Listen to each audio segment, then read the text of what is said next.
దొంగతనములో దొరతనములో భాగ్యవంతునకేదైన బాధ లేదు.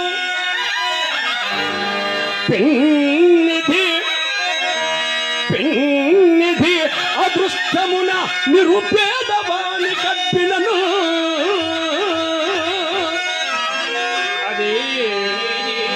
అది దొంగ సొమ్మునటకు అప్పురమ్మ.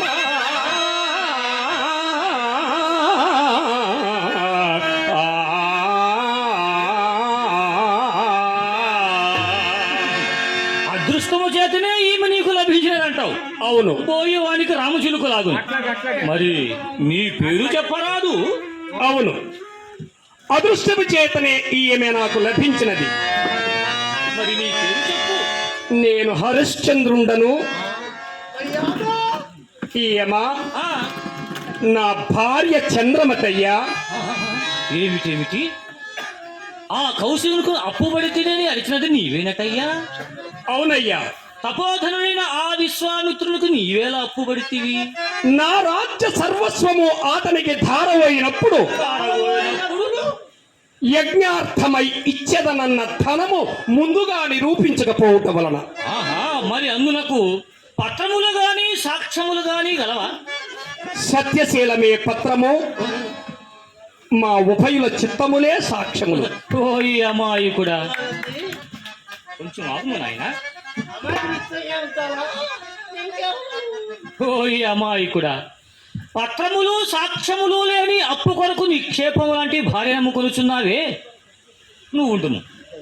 ఇదిగో అబ్బాయి, నన్ను మీ గురువు వారి వద్దకు తీసుకువెళ్ళము. ఇతడు ఈ అప్పు ఇవ్వవలసినది కాదు అని రాయి గుద్ది గుద్ది వాదించదు. దేనికి నాయన? తీసుకురా, తీసుకొచ్చి నెత్తిన పెట్టుకో. హరిచంద్ర, నీకు ఇప్పుడు మంచి సహాయ సంపత్తి కూడా లభించినది. ఇక రమ్ము. అయ్యలారా, మీరిరువురు మహాబ్రాహ్మణులు.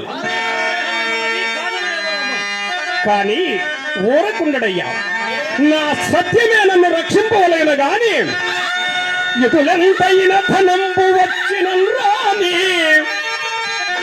గాధిరా చూసి నాకెన్ని కష్టములు తెచ్చనేనియుతేని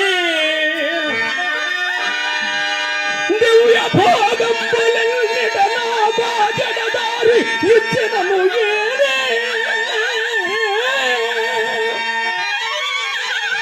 నేనీ సత్యముందప్ప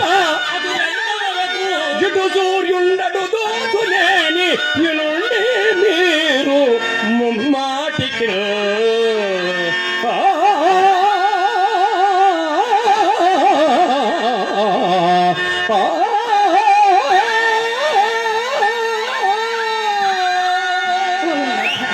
నీవెంత సత్యసంధుడు అయినను ధనము పట్ల కాక సడలింపు ఉండవలేను.